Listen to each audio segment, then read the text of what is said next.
I've been back around my family recently for the first time in 15 years.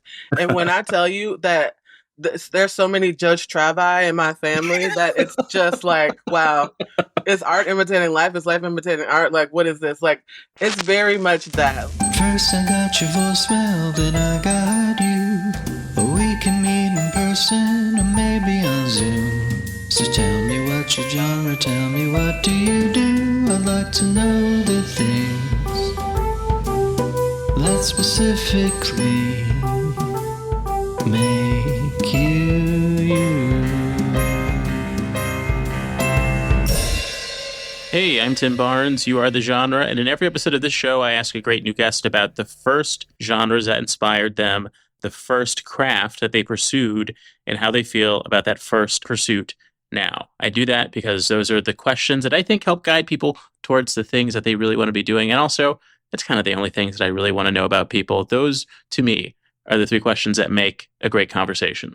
And in this episode, I'm talking to comedian, writer, and now fashion designer, Rebecca O'Neill. I met her back in Chicago, where in 2012, I moved there with my friend Ian Abramson. And I think we both consider this to be our official start as comedians in that windy city of Chicago. And so when I made this scripted audio series, Judge Travis, which is rolling out right now, I was excited to bring both Ian and Rebecca into the fold as writers for the show. Rebecca's episode of Judge Travis just premiered last week, so I'm excited to interview her in this episode and give you a behind-the-scenes look at what inspired her episode of the show. And by the way, here at You Are the Genre, if you decide to upgrade to a paid subscription to this podcast, which also gives you a paid subscription to the newsletter associated with it, you get advanced episodes. So right now, if you were to do that, for instance, you can listen to my interviews with Dave Hill and with Samantha Irby, 2 episodes that won't be coming out for many weeks to come, because right now I'm focused on releasing conversations with people who helped create Judge Travis. And so far, things have been pretty good in Judge Travis land. When we premiered on February 11th, we were featured in Deadline, and having a Deadline article is something that everyone in the entertainment industry aspires to. And now that's been done. Now I officially have, a page on that famous website that mentions me and all the writers and all the talented actors. And speaking of the actors, something happened just this past weekend where Brandy Denise, who plays the bailiff in Judge Travis, and George Wallace, who plays the barber of the Judge Travis character, they met for the first time in Las Vegas performing together. And they took a photo, and it's on our Instagram page for it, The Judge Travis. And that was pretty beautiful for me to see. These 2 actors who didn't meet in person during the production of the show finally meeting in person. And so all of that is what these interviews in this block of You Are the Genre episodes is all about. Highlighting the many talented people who made it possible. And Rebecca O'Neill is a multifaceted, multi-talented person. She, first of all, has a Wikipedia page, which is something that, I'll be honest, I'm a little jealous of. When am I going to get my own Wikipedia page? She's a writer and editor whose work can be read in Vanity Fair magazine, Gawker, New York Magazine, Vulture, things like that. And her style of comedy on stage and off is hilariously cerebral and confessional. It's a true pleasure whenever Rebecca and I get to catch up. And so I'm glad that we captured some of that on wax in this episode. So please, subscribe to the Judge Travis podcast. There's new episodes of that coming out every Wednesday. For the next 4 Wednesdays, there will be new episodes of Judge Travis. I like to think of it as a sitcom for your ears. Choose your own adventure. You can either listen to episode 4 of Judge Travis, which Rebecca wrote first before you listen to this, or listen to this and then listen to that. Do whatever you want. Just do them both, please, for me. Okay, here's the interview. Enjoy. Thank you for finding the time to chat with me, given apparently you're feeling a little sick, under the weather. I'm basically fine. It's like a cold's a cold. What are we going to do? Well, I've been meaning to have you on this podcast for a while, but I've been saving up some people, because I knew that this project that you got to write on that I'm so grateful for, Judge Travis, was going to come out. I was like, I should save this for optimal You're promotion. very savvy. It's that Capricorn energy. That's the one thing I Ooh, believe about. Are you Capricorn? yes. Yeah, yeah. Yeah. We've got the same. There's a lot of strategy involved. I love that. And Judge Travis is great. I'm glad it's coming out because I want to listen to it. So yeah, Wait, you haven't listened to it yet? I've listened to some. I Okay, haven't. I okay, wanted to like wait to like and I don't want to got be it. I don't want to be to myself, but I listen to my part obviously. Oh yeah. So yeah, but I'm excited. Yeah, it's gonna be great. Awesome, awesome. Well, you were a very pivotal part of making this show a success. I have a very vivid memory of like right off the bat. Maybe this is your Capricorn energy. You I don't being know what you're about to so say. you were I'm no, but you were scared. so brilliantly hyper focused on characterization that Okay. the first day of the writers room, you came up with just like so many brilliant ideas about like, and that was my goal too, to like focus on character first. Your specific laser focus on that was like incredibly beneficial to the project. And I think specifically the bailiff character that we have on Judge Travis, Hmm. Raquel, I think her name wasn't even Raquel at first. Oh, okay. That I might have didn't been remember that. your creation, but that Incredible was work, me. Wow. and it was so I'm afraid to think of this specific how long ago it was that we had that writers room, but Yeah. it really was like a magical time, and it's been like incredible kind of shepherding everything forward. And this is my first time making something where it's not me 100%. It's almost like it's almost like being, I don't want to say this in a way that to try and suggest that I am Duke Ellington, but I think a lot about Duke Ellington conducting the orchestra, where it's like, Mhm. especially the way that he did that, he was taking a lot of different riffs and ideas, and you just kind of cobble it into something. And I feel like it's taught me that, the real beauty of show running is that you're shepherding like a combined vision.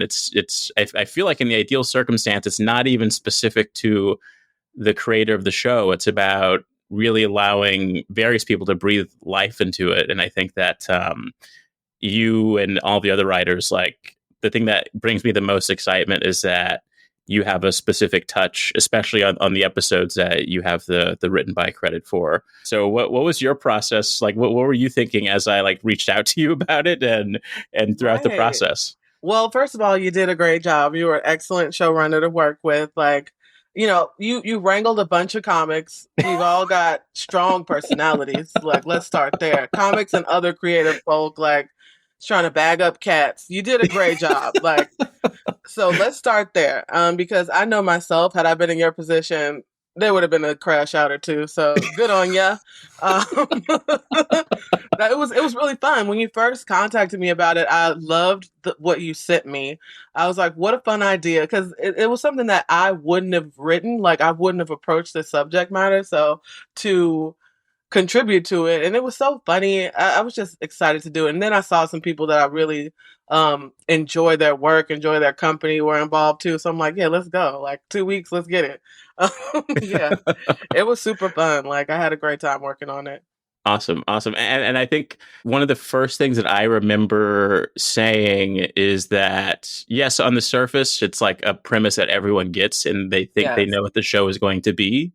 But an insight for me when it went from like a pitch to me writing the pilot is that, oh, in a way, this is a dialogue between different frequencies of blackness, if that makes any Oh, sense. that makes a lot of sense knowing what we wrote. Yeah. Yeah. 1,000%. Yeah, yeah, because the judge ended up kind of like a part of the influence. It was like I was meditating on like the kings of comedy style of personality. Hmm. I was meditating on my own grandfather, who, because of him, I have a lot of women in my life that I call grandma in various ways. And Hilarious. when I had my first TV writing job, I lived with him for 6 months, and so this sort of like clash. It wasn't like friction. I think the friction is something that I invented for the show, but this Mm. clash of just like different styles, and we had this constant confusion with each other, but him being my grandfather, me being his grandson, there was this mirroring always. I Yeah. asked the writers to think about that tension. Did that bring anything up for Oh, you? 1,000%. Like it was it so many of the characters felt like either some version of myself or some version of my family members. And I've been back around my family recently for the first time in 15 years.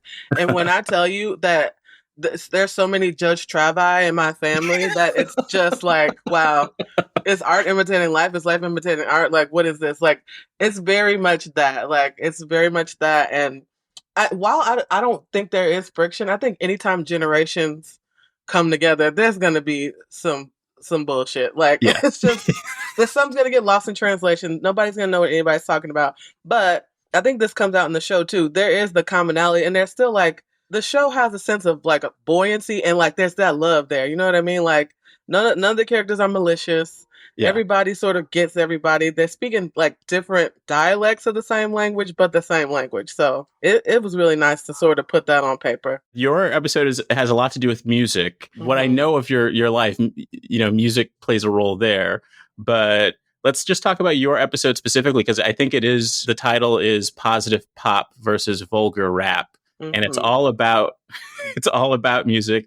And it also is the first episode to truly highlight Raquel. And I think that's what's fascinating about the process for the show is that we didn't know who was going to play these roles. These were all Right. written with no specific person in mind. There were specific types in mind, but one of the great pleasures was like getting Brandy Denise to voice Raquel because she has a very real voice. She's not putting on Yeah. that style of talking. It's really, I forget what made me think of her in the process, but Well, she's great. Like we both know her from Chicago. Um and she's just, she's a stand-up from Chicago. She's acting a lot now. There, everybody has their stage persona, and I don't think of Brandy as somebody who really has a stage persona. I think of Brandy as somebody who goes on stage and is Brandy Denise and is saying what Brandy Denise thinks. So I think she's perfect for Raquel. Like, and she's hilarious too. Like, Raquel is a funny character in a story world where, everybody's kind of pulling each other different ways. She's kind of planted. And I think Brandy's perfect for that. yeah, yeah. Your episode is not only about music, it's about different generations of music Yeah. and how how at the end, music kind of brings all the characters together. So I remember that being one of the ideas that you brought into the pile when I asked the writers to come up with certain court cases so we could match it with the Yeah. plot of the show. What inspired that? I mean, well, I how am I going to say this? I think a lot about, I mean, I don't know what angle I'm coming from it right now, but I think a lot about what is problematic and what is not. I think it's kind of funny. I myself don't prefer to be problematic, but I do find people who are problematic very funny. Like as a personality type, I just think they're very interesting to observe, and it brings me joy to see what they're gonna do next. So, I thought the idea of having like somebody who is very actively conscious of what they're saying, who it affects, what message they're putting out, being very uplifting, sort of thrown into a situation with somebody who doesn't consider that sort of thing, and let's just see how they deal with each other. That's just very funny to me, and yeah, and I love musical comedy, so yeah, I thought that would be amusing to just invent these folk and see how much they could annoy each other. Yes, and not only invent them, but write these lyrics. And I think that there might be a Mhm. scratch track you sent me somewhere. I'll I only put it in think this so. episode with your permission, if you're okay with it. It might be If you somewhere. can find it, go nuts. Because if to my now I don't really remember, which is crazy. But I think in the room I refused to rap. I was like, I won't be rapping today, guys. That Just was use always your my imagination. that was always my problem in writers' rooms, and that's my problem as a comedian is that I can't do act outs, and I'm really in awe of like Oh, the Lil Rels of the world. And then there would always be a moment where, especially if you're like the only black person or something, where uh, there's this moment where it feels like there's pressure for you to like act out a certain thing, and I always feel like I'm letting people down, so I identify with You're that. I don't think you. not. You're not. First of all, like you're the Timmest Barnes that ever Tim Barnes. And if you started rapping all of a sudden, I'd be like, we need to get him to a hospital. Yeah, yeah. So I always feel like that though, that like people act like they want introverts to suddenly become extroverts, but if that were to happen, it would be the most frightening be thing weird. that they ever If witnessed. you chose to rap one day, I'd be like, good for him. But if it just came out of nowhere, I'd have follow-up questions. So, that said, one of my first jokes was rapping on stage, but for some illumination into me, I was rapping in Latin. So, it is, we contain multitudes. Yeah. Well, okay, so my intro to Rebecca O'Neill was through my friend Ian Abramson, who I went to high school with, who also We was a love an writer Ian on the show. Abramson. We Yeah. love an Ian. And we moved to Chicago, your hometown, Hmm. in February of 2012, I want to say. That is correct. And if memory serves me, you and Ian were already friends on some sort of stand-up comedy forum. That is also correct. And then there was just some stand-up show, not in a stand-up venue. It might have been something like a bookstore or something. It was I think that was Cole's. The first time I did stand up was at a bar okay. called Cole's, and it Oh was yeah, yeah. Ian, who we're talking about. We were internet friends, and after I got off stage, this guy came up to me and was like, "Hey, he gave me a screen name," and I was like, "Oh my god, I'm my screen name."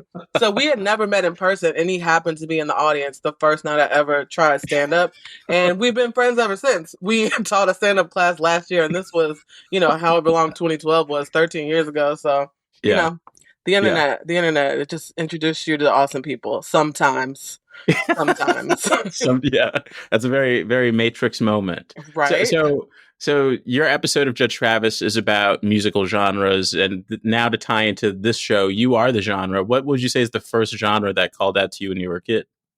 Oh, not musical genre or genre of Just anything. genre in general. It's a Oh, yeah, very yeah. vague term. It's just like what is the first thing or concept Yeah. that called out to you? Sci-fi, science Oh, fiction, okay, fantasy. yeah. 100%. Like I was a very nerdy, sheltered child, and it was a great way, and also a prisoner of my own mind. Let's not forget that. I spent a lot of time internally, and it just was a great way to just explore ideas in different worlds without being able to go anywhere. So yeah, sci-fi. I feel like I connect to that. I grew up in back when South LA was called South Central LA. I wasn't allowed to go outside, but not only that, I didn't want to go outside. And I spent a lot I spent a lot of time in my head watching TV. My favorite thing to do was just like to go to the movies. And science fiction was also a big influence for me. What do you think it was about sci-fi in particular that called out to you? Well, I'm gonna say sci-fi, but I'm gonna also put in, like popular science. Like I loved science fiction, but Hmm. what really I think drew me to it is I used to watch a lot of those like popular science shows on TLC with like Michio Kaku and like Neil deGrasse Tyson, where they would Uh, take like really complicated scientific theories and sort of put them in layman's terms that anybody could understand. And from there, I'm like, oh my God, like I could spend hours like just thinking about some theory I'd heard, Brian Cox talk about on TLC.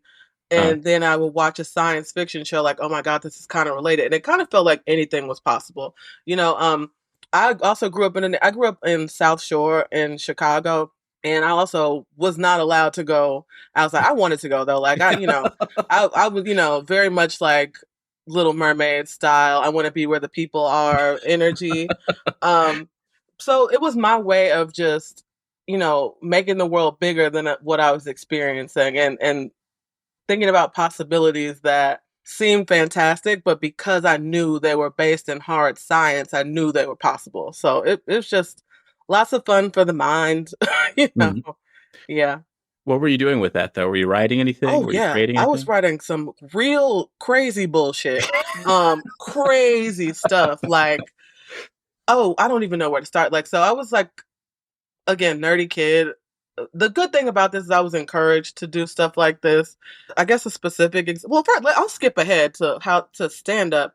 All my first jokes has some sort of science metaphor involved. I had jokes about how like being single was like being like a free radical and being horny is like get in my outer layer. I'm DTB down the bond. Like this was constant. Like I was always saying weird shit like that.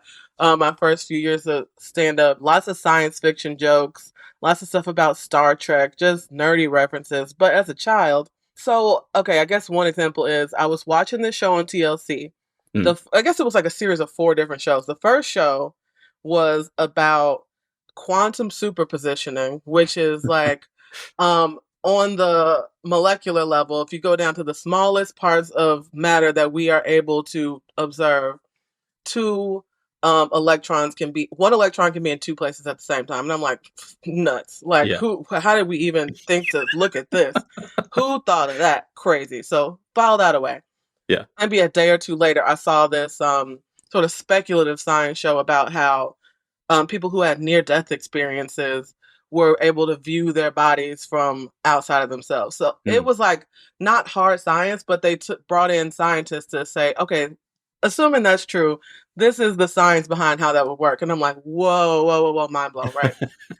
Another show I watched, this is all within like 3 or 4 days of each other. I watched this thing about how computer chips were developed, and it was like how we're able to store information on silica and stuff like that, and how like the data storage capacities that we have developed, they triple and by like factors of 10 every few years. So I'm like, whoa, whoa, we can do anything. Like it's possibilities are infinite here. And then the final piece of this nonsense soup was a program about how what we consider our personalities or our souls or our thought process, whatever you want to consider, like what it is to be a human, which is basically it resides in our brain. It's just electrical signals that are sent between neurons in our brain. Now that's all very whatever it is. You know, those are all facts. We love to hear it. Yeah. What I took from that at 12 or 13 years old was what if we could take the electrical signals from our brain, put it onto a silica chip, because all we are is just digital electrical information, and then take our personalities out and switch them in between different bodies. And I wrote this crazy story. That's brilliant. Right, except I thought that it was kind of true. I thought we could do this, and I would tell people about it, and they're like, okay, good for you, So this sis. was your small talk at a party. Like, what are you working on? Yeah, yeah. I'm like 13 years old. Luckily, I went to a school where everybody was a nerd, so it was kind of like exactly like, sis, you got like that's brilliant. My family was like, okay, we're so glad she has friends so she could talk about this with. At school, that great. They thought it was a good idea. Nothing was weird about it. So yeah, thankfully I was in you know good company. But that's the kind of thing. That's where science would take me. So once I started stand up, I just kind of kept on that same path. All my like metaphors and analogies, my first couple years of stand up were in this sort of vein. So I mean, I guess it was a worthwhile pursuit. Well, how do you categorize that in your mind now? Like, is it regret the way that you think about that version of yourself? No, not even a little bit. I think little Rebecca was absolutely brilliant. Much smarter than I am now. My God. I have gotten so much. I blame having COVID like 47 times, but I think she's great. Like I wish I had sort of kept in touch with her more. I think little Rebecca is very creative, definitely unique, but encouraged to be so. So yeah, nothing but fondness. Let's talk about this gap. You jumped ahead from Sure. from your 13-year-old experiments with brainwaves and Yeah. silicon to stand up. But what was in between? And with that, like, what was the first craft that you would say you officially pursued? Was it? I mean, was it this trying to capture the soul into a microchip, or was there something else? Well, writing, I've always expressed myself through writing, not always science fiction types of stories, but I remember winning a writing contest in like third grade. It was like a poetry contest. So definitely writing, but all throughout school, I've always done artistic things. So I was a cheerleader for 12 years, loved to dance, was in a band all through primary school, elementary school. I went to a high school that was not an artistic high school. It was like a science and language academy. But I was in concert choir. I was in pom pom. I was a founding member of their improv troupe.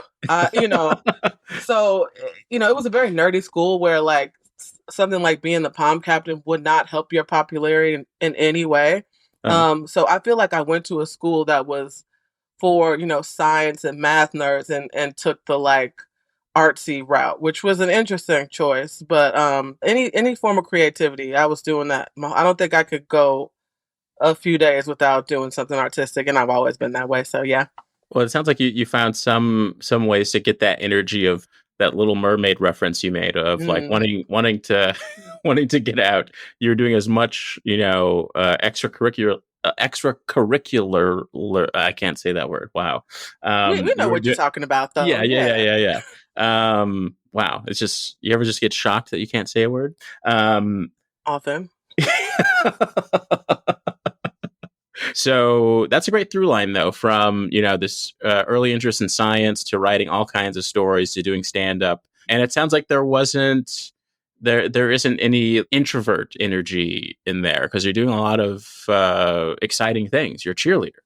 Sure. Now I have always been categorized as an extrovert, and I think it is true, but I do live, I think, a very internal life. Like I love people, I love being around people, but I've always and I don't necessarily view myself as odd, but other people have always let me know that, hey, you're a weird one. And I don't disagree with them. So, I I think that, I'm definitely an extrovert, but I also love my own company. Like I am, very happy to spend time with my own mind. I think I'm very amusing.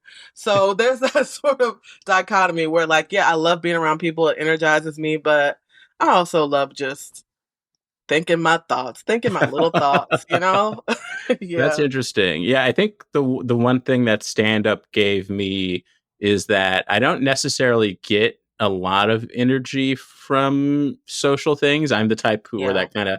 that's kind of draining, but the specificity of being social via being on stage and It's getting laughs, nice. it's like Yeah. enough. Yeah, it's enough of a charge and then it has a beginning, it has a middle and it has an end. You can control it. You can and there's some distance there, which is great. Like you can express yourself, but it doesn't have to be much of an exchange. How nice is that? Um, like whoever thought of it, kudos. Yeah, I yeah. agree. Like so I am social, but it's very much a choice for when I want to be that person. And I think stand up is a great way to do it. Like you get to say what you want to say, you get to express yourself, you get to entertain people. Like that's so fun. And then if you want to go home without talking to anybody in the audience, guess what? You get to do that too. And most of the time they give you money. Like how nice is that? Yeah. So Yeah. yeah, it's a great way to sort of microdose. I don't would you consider it microdosing? Because you are on stage with a microphone. But Yeah. yeah, it's like a week of endorphins. I feel like Okay. one show gives me a solid week of endorphins, and that's like, I oh, that's love that. great. And then it kind of fades away. And I don't really do stand up anymore, so I'm trying to find I haven't performed replacements. in months. And it's been incredible. It's been 13 years. This is the longest break. I didn't even take this long of a break during lockdown, Oh wow, and yeah, it's been lovely. Like, yeah. that's great. So, I mean, what's kind of what's the cause of that for you at this moment? You just kind of realize you needed this break. sort of. I'm back in my hometown right now, and I was doing sort of, and I love Chicago. Let's start there. Chicago has a great stand-up scene. When I lived here originally, I was in New York for 7 years, and I've been back for a couple years, and it's still great. The stand-up scene in Chicago is still great. The talent's great. After having lived in New York, I kind of felt like when I came back here, I was doing sort of the same shows over and over again, and I was like, I don't need to do this right now. I'm 100 years old. I'm gonna just relax. So I've been exploring creativity in the past, I would say 6 months to a year, that has nothing to do with career aspiration. And it has been incredible for me. Like I spent a lot of years being very ambitious about, stand up, my career, entertainment. And I think that's still there, but I'm a creative person and I needed to just create things that I wanted to create without any sort of thought of what Yeah. will this achieve? Just I want to make some stuff. So yeah, that's where I've been at. How seriously were you focused on the writing? And it sounds like similar to what you're describing now. Like it wasn't like, oh, I was like hardcore into science fiction writing. It was poetry all day. It Hmm. sounds like you were doing a lot of experimenting there. Do you think that maybe stand up kind of crystallized that energy for you? I will say that I've always jumped from thing to thing, and that's creatively and just in life. Like my father calls me, he made up a term when I was a teenager. He called me a transient hobbyist. Um, Wow. I It sounds like know your dad's a nerd too. That's a both my very like parents are very wordy people. They're both funny. They have opposite personalities, but my mother is hilarious and my father is hilarious. And they if you want a pithy little turn of phrase, just ask them what they would call something. It's they boy can those two turn of phrase. But so yeah, I would pick something up. I would learn a lot about it, and then maybe a month later, I would no longer be interested. But I would have that skill for the rest of my life. Useless amassing of skills. But now, in the autumn of my life, I know that to be ADHD. So, you know, yeah, this, hindsight. But yeah, I would say stand up is the art form that I stuck with the longest and took the most seriously. Like when I mm, found stand up, I had this moment. I don't know, it was 24, I think. I had this moment where I was like, oh, wow, like this is something that I can do, focus my energy on. It kind of has like, there is sort of a clear way you can go about it. I could see sort of goalposts of how I could advance in it, and I stuck with it for 13 years. So yeah, it was nice to have something to sort of place my cap on versus just jumping around. Even though I still to this day continue to jump around. I know that somewhere in there is the fact that you were some sort of music promoter, right? Yep. Um, Have you been dodging that this whole interview? it's such a weird thing. Like it's so weird. I never know how to talk about this. It's just so weird. So there's a school, a college that I went to ever so briefly in Chicago, Columbia College, Chicago. If you're artistic in Chicago and you don't want to be academically, challenged enough to like go to, let's say, an art institute. Like you want to have fun, but you want to have a career. Go to Columbia College Chicago. That's where all the artsy people who, I don't want to say people, it's not as rigorous as an art school like Art Institute, but it's a Hmm, great school that has produced a lot of amazing artists across so many mediums. And that's where I went. I only stayed for freshman year, okay. and I met a lot of awesome people who happened to be musicians, and I decided that so my major at the time was arts, entertainment, and media management. Like I Hmm, knew I was a creative person, but I didn't necessarily at that point have aspirations to be a performer. So I was around a lot of performers. This was the early aughts, the mid aughts, 2005 to 2007. A hmm. lot of social media platforms were new, exciting.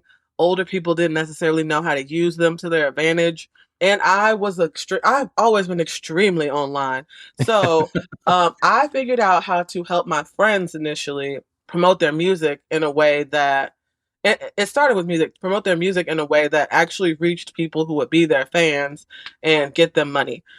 It was an accident. I was helping people that I knew, Hmm. and from that, it turned into about 4 to 5 years of my life. I feel like I never made a conscious decision to do this. That's why when I look back, I'm like, what the hell was that? Just kind of got swept up in it. Yeah, so it was something I accidentally fell into for multiple years. I knew people at Columbia. I was at this high school that was not an art school. I knew a lot of people who were going to Columbia. I started helping them promote their work, and by the time I got into the school, I had sort of gotten good at social, and by social media at the time, I mean MySpace, I mean Tagged, I mean Hmm. Tumblr.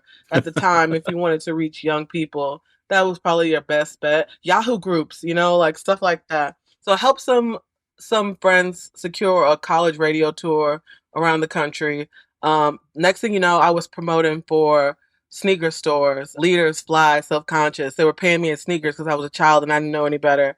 I was promoting work for a producer who produced. I mean, fast forward to today, he just produced Beyonce's "Tyrant" on Cowboy Hmm. Carter. But at the time, he's my friend from college. I helped him find songwriters for his beats so they could work together and pitch those songs to musical artists. Kanye West Management Company hired me to work with their interns, and I was about 19 or 20 at this time. So fast forward to stand up, like I sort of put that life behind me and I don't think about it much because it was sort of like an accidental thing that I don't feel like I ever intended to do. But when you're 18 and 19 and you have money and it's kind of surprise, you're like, yeah, let's just yes and this. So when I started stand up, I would start to like people, there was like I would say like a 4 or 5 year gap between when I stopped doing this and when I started doing stand up. But at stand up shows, sometimes there would be these moments where people would be like, hey, you were really funny or whatever. Yeah, yeah, yeah, blah, blah, blah. But hear me out, and I could be wrong. But, in the early 2000s, did you go by, and if it's not you, just forget I said this, Becca the promo mommy? And I'm like, get out of my face. Who sent you? Like, why do you know that? And why would you even bring that up? Like, I'm taking this disrespect. So yeah, that's the kind of, I was a teenager and I found something that I was good at. And honestly, I still have friends from that time in my life. I went to a Juvenile concert recently, or this was actually like a year ago, and one of the openers was somebody I worked with years ago, and I ended up being in the VIP section because I just have a past in the local Chicago music industry that you can't put it on a resume, but I know a lot Yeah. of cool people from that time in my life. So yeah. I mean, in a way, that has to be an incredible feeling. And I wonder if you identify with this, like on multiple occasions when I'm talking to, I guess when I'm talking to younger people, I'll, I will just say the phrase, I'll kind of like sigh out of confusion. And I just say, I've lived many lives. Yeah. And I really do feel like something about doing stand up gives you that. And Yeah. then just the fact of like living in different states over the career. How do you deal with that feeling? And I kind of like that feeling because I think it means that you've had some adventures, right? Like Yeah. most people don't have that feeling of I've lived too many lives. But then there's a point where you kind of have to get grounded in a certain way because too much of that life can be dangerous, I think. I love it. I will say that it is the only way I've ever considered living. You know what I mean? And so it's never so when you're a kid, like what do you want to be when you grow up? Nobody's like, whatever. Nobody says that. Like nobody says I just want to see what happens. But I kind of knew at a very young age that I did not want to do anything status quo. I would not have phrased it like that as a child, obviously, but I was raised evangelical Christian. I saw a lot of very traditional things happening, and I Hmm. I knew very early that I didn't want that. So, um I knew I had to follow my bliss, whatever that looked like. And this looked like a lot of different stuff, Tim. It's looked like a whole bunch of different stuff. And I have a similar like experience talking to, and when I say younger people, I mean like people who are old Gen Zs who like they're nearly 30 Yeah. now, so are they even young? But when I talk to somebody who's like almost 30 and I'll say something that I just am like, oh yeah, that was just a random Tuesday in like 2010, they'll look at me like, well, who are you? Like I remember talking to this guy at a bar when I was in Brooklyn, and we were Huh. just chatting, having a conversation. And I was like, "Oh yeah, my ex fiance," and he turned and looked at me, and he was like, "What do you mean?" And I was like, "What do you mean? What do I mean?" And he was like, "Why would you have been?" And I was like, "Listen, kid, listen, kid, you have no idea. Okay, you have no idea. So after if you choose to live a certain, or I'll say if you choose not to live a certain way, if you choose Hmm. not to do the like, okay, at this age I'm going to do this, at this age I'm going to do this, and you just kind of do whatever feels right at the time, you're going to have a lot of stories to tell, and thankfully for me, a lot of mine are entertainment related, and I look back fondly on. I will say this: I have very few regrets. So that's a beautiful thing about living this way. I really don't look back at anything and go, man, that was. I think a lot of things are weird, and I don't really understand why I would have chosen to do it, but no regrets. That's Yeah, great. And I think that as time goes by, like I mean, until Chris Rock got slapped, I guess sure, I would always say it must be great to be Chris Rock because okay, you forget so many things, and so to mm, wake up one day and be like, I'm already Chris Rock I hear has that. to be that has to be great. And I think I need to teach myself to have that feeling about myself. Like, even I don't though, see why you don't. I mean, it's been a crazy couple of I years. hear that. Yeah. I Um, would if I woke up Tim Barnes, I'd be confused. Boy, would I be shocked, and we'd have to consult medical professionals, all of that. But I'd be satisfied. I'd be happy, like, God damn it. You know what? I'm Tim Barnes today, and that's a pretty good story. So there you go. well, I appreciate that. But Yeah. as weird and strange and like, I was just thinking because it's starting to snow in New York right now, of like, Yeah. I would just walk out and like after a shift at Dunkin' Donuts up until like what God knows when in the cold. Yeah. In the cold, I didn't have any proper clothes or anything just to go to an open mic at Kohl's. Yeah. And I would be standing underneath that, flimsy heat lamp on one of those elevated, and I would be totally fine. But I had this like North Star of something that Isn't like that I'm doing this for a nice? reason. It's It's so so weird. nice to look back on that era when you're really just doing it for the love of the game, like there was something so special about that era of doing stand up in Chicago Yeah, where it's kind of like before you even really have regular shows where you're really just trying to get good at something that means something to you. yeah, And I look back on that fondly. Even a few years after that, I felt like I had a lot of obligations. Like by the time I moved to New York, I feel like I had a lot of comedy obligations in Chicago, like at clubs, how many ever times a week, hosting calls, and it started to feel oh like yeah. a job, which is still, I mean, I still loved it, but there's something very special to me and something very precious to me about those first few years of stand up where I'm like, I have decided that I really care about this and that I really just want to get good at it because I think it's a worthwhile pursuit. And I hold that very dear to my heart. What was it that pushed you into the pursuit of stand up? Like, how long had that been a goal for you? I will say that it happened I don't want to say out of nowhere, but I will say once I decided to do it, I planned for months. I had a little silver notebook and I wrote down my little jokes, word for word, commas included, and at the commas I would take a breath on stage. It was very strange. But I will say that so I can you hear this dog barking? I can hear the dog. Yeah, Okay, great. That's just a little color for your listeners. I Um he's I don't know what he's doing. We'll find out later. Probably something weird. But um, so I at around 22, I had uh, stopped doing that promotion stuff. I just one day I was just like, you know what? That's enough of that. I've seen enough. Also, I had like a couple. I don't want to say bad experiences, but I had a couple experiences where I'm like, what am I even doing among these people? Like I don't belong here. I'm a nerd. I shouldn't be, on a music video set. That's just not where I need to be right now. Um, so every time I do this sort of, wow, should I check on this dog? yeah, Um, maybe check. okay. I'll be back. Okay. Briefly. Yeah, you've had a wild journey from all these things, and it feels like this is a good time to dive into the final question of the show. And I think you kind of touched on this already, but it's, how do you feel about that first pursuit now? I believe you described the first pursuit as just writing, and at first it was science fiction.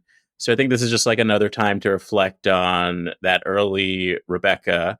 How do you feel about that? And do you think that, you know, is there a part of you that wants to pursue science fiction in particular again? Oh, 1,000%. I I look back at that fondly, like I mentioned, and now these days I have stepped.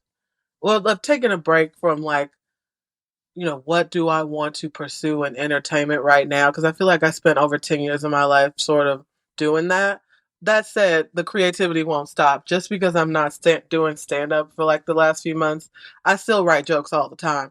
Like, I can't, my brain sort of thinks in two-liner jokes sometimes, so I got to put them somewhere. So I still write a lot of jokes. And I still, even though I'm on a break, I still have representation who does not believe that I am. So, there, yeah, I got two agents and a manager, and they're like, "So what's going on?" So,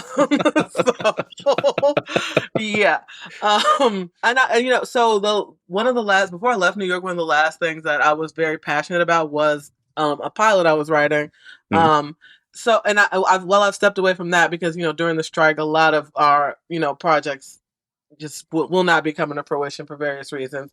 Yeah. That sort of ignited a lot in me, though, like that I do want to get back to long form storytelling. Mhm. Um, Either I'm working on a screenplay right now. Who Among Us isn't, and also the story that I am working on right now does have science fiction elements. So Incredible. I think if I were to go back and tell myself at that age what I've been up to, she'd be like, "Hell yeah! Like this is great. This is great. Like wow, we really did it. Like I've done some really cool things in my life. I'd probably show her a stand-up clip or something. She'd be like, "Oh my god, you are scandalous, girl. Like what? That's so nasty."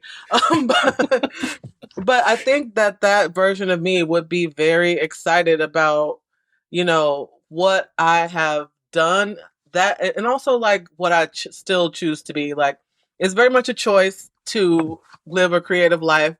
Some of the most creatively talented people or the most creatively inclined people I know are not doing a creative job Mhm. and don't choose to do that as like a living or a pursuit.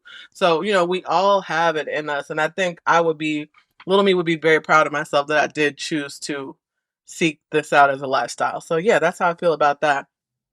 That's incredible, and that is always like the best feeling when you know that the younger version of yourself is excited, is proud, Yeah, but I feel like most importantly excited. That's how you yeah. know you're doing the right thing. And I just want to say that you're an incredible writer. I think Why, that thank you. there's a strong path for you, and a part of again why I'm so excited about promoting Judge Travis is that I'm promoting everyone. Yeah, there are people in all of the audience reactions. We had like 10 people gather in a in a Mm, room to like specifically react to moments, and it's just yeah, like there's so many people involved in stuff like this, and yeah. I just want to champion it for all of them. And anyone who's writing a Star Trek show would be a fool not to consider you on the Yeah, on the yeah, staff. coach. Like I love it. Um, and yeah, incredible. I mean, I know what one of those pilots was at least, and so it's an incredible Oh, it range. was a strip club workplace comedy. You love to see it. It's one of those how many lives have you lived sort of moments. Exactly. Um, it was and very wholesome also. Like while the story world may have been adult, the sitcoms, they're always at the end of the day about family. So Yeah. yeah, one of those. Yeah, incredible range. I don't want to take up too much of your time because I know you're a little under the weather, but thanks for joining me here, and Thank you for having me, Tim. I hope to cross paths again. We haven't seen each other in so long. Even It's that been a room was while. all on Zoom. It So, was on Zoom, yeah. Well, I'll be back in New York this year, so let's run into each other. Let's do that. and that's the show. Big thanks to Rebecca O'Neill for joining me. And if you want to know more about her, she's got a Wikipedia page, you guys. Just look her up on Wikipedia. But you can also follow her on Instagram at Becca_O'Neill. Freddie Nunez created and sings the You Are the Genre theme song, and Adam Smith produced it. Next episode, I'll be talking to Ian Abramson, who wrote episode 5 of Judge Travis. And if you have a paid subscription to this newsletter and the podcast, you can listen to advanced episodes like the one with Samantha Irby that I mentioned. This is Tim Barnes signing off with your weekly reminder that you are the genre. First I got your voicemail, then I got